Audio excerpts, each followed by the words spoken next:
Hi everybody, this is called Thank You Mary Quant. You'll find out. So when I was young, I was the kid who desperately wanted to blend into the wallpaper. I remember having to give a talk on the Olympic Games at school, a subject I loved, but I was absolutely petrified. I was about 11 years old, and I was shaking as I stood in front of the class. And then came my bar mitzvah speech, age 13. Scary as it was, I survived it. But I was surrounded by my mum and my dad and all my close relatives, people who cared about me and who smiled and nodded encouragingly throughout it. And that was it, I thought. I'd never have to give a public speech again, thank goodness. For years, I lived by that assumption, and it kind of worked for me. I managed to get through law school and college, and I never gave a proper speech again. I'd mumble a few words, but that was it. I started my own law firm, built my practice, and stayed safely behind the scenes. Public speaking, yeah, that was kind of for other people, not for me. I was good on one-to-one, but in groups of more than two, forget about it. And then came the phone call that changed everything. The design director of one of my only two major clients telephoned me. And he said, "David, I want you to join me on a panel. Just give a short talk to a few students on a subject you'd like." Really, there didn't seem much of a choice. This was a big client. I kind of had to say yes. I decided to speak about copyright in the textile industry. He was a fashion director, seemed sensible. And I planned to discuss how Marks and Spencer's had breached copyright on a specific design. I thought it would be a kind of low-key, academic, safe kind of environment. I arrived to discover this wasn't a small classroom chat. Oh no, this was one of the biggest, most prestigious fashion schools in the country. And the room was packed, mainly with gorgeous young female fashion students who clearly knew, well, way more about fashion than I ever would. And worryingly, they might even know more about copyright. So, my terror went up several notches when I discovered who was sitting on the panel beside me, as well as my client, which was scary enough, and the founding director of a major fashion brand that I'd even heard of, but also the fashion director of Marks and Spencer. Oh my God, I couldn't tell my carefully prepared story about copyright breach, about a copyright breach by Marks and Spencer, with the M&S director sitting right next to me. I had nothing, absolutely nothing to say. I didn't know what to do. I just sat there, literally measuring the distance between the podium and the door.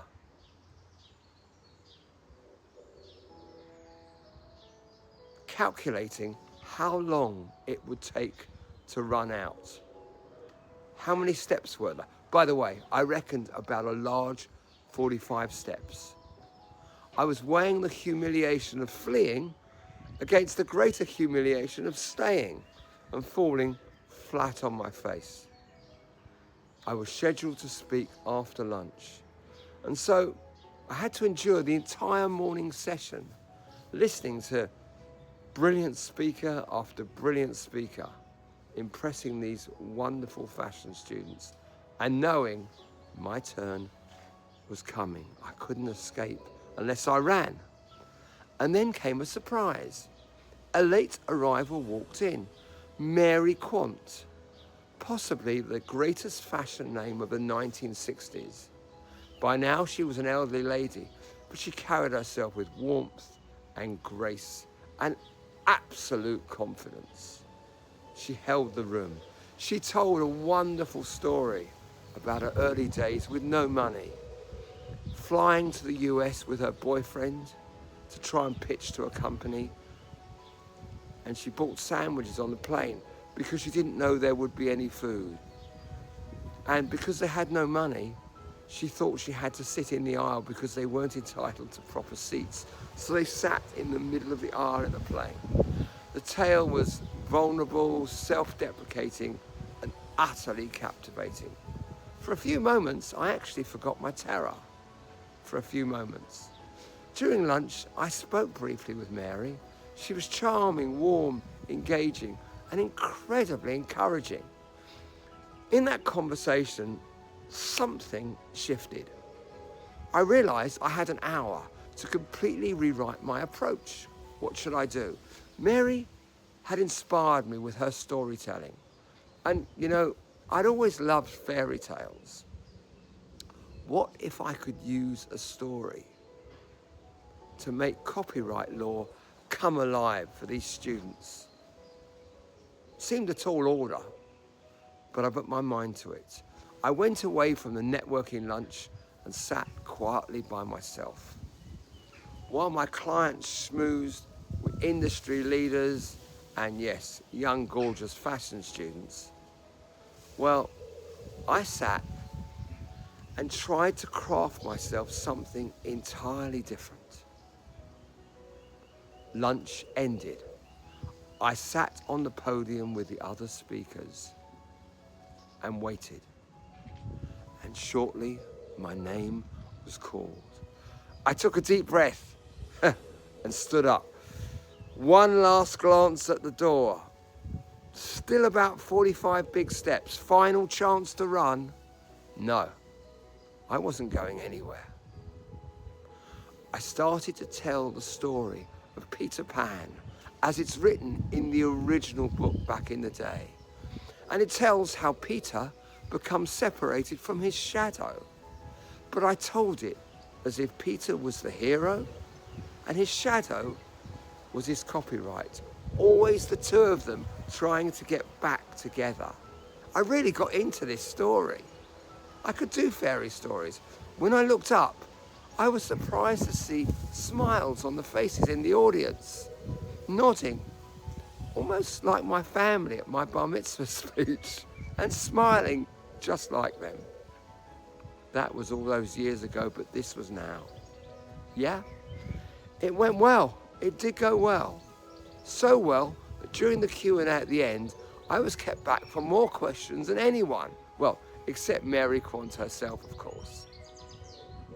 I was surprised and, frankly, a little shocked. I can't say I immediately became a confident public speaker without fear. That simply wouldn't be true. But I can say the terror greatly diminished. And in recent years, I actively seek out opportunities to speak in public.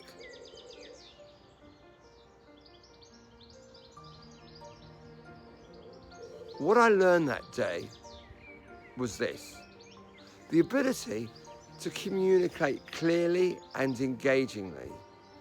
It gives you a stake in probably the most valuable real estate in the world. A small plot in the corner of someone's imagination. That's really what it does. I've come to believe that you could have countless brilliant ideas, and frankly, none of it matters if you don't share them. They might as well not exist. They just stay inside. If you don't share them, you're kind of like a lake where the water stays stagnant. It never gets out. But if you can share them, I guess you're like a river which flows out to the world, backwards and forwards, ideas going backwards and forwards.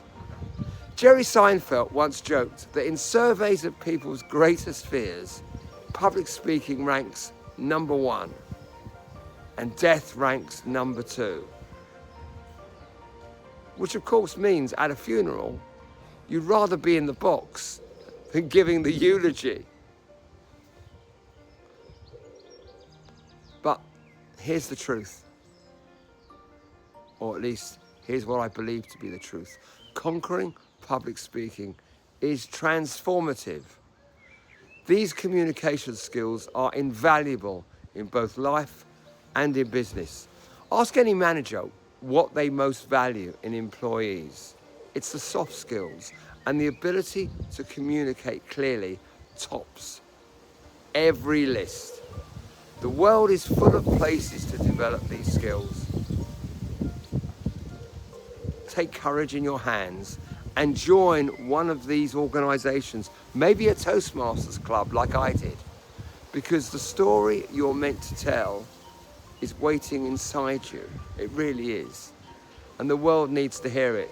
And maybe, even more important than that, you need to tell it for you. Thank you. Thanks for joining me for another story that just needed telling. If you enjoy this tale, well, there are plenty more where that came from. From courtroom battles with music legends to life lessons learned at 35,000 feet. Each story here will change how you see the world. Just a little bit, maybe. Hit subscribe to catch the next story, because sometimes the best tales find you when you least expect them.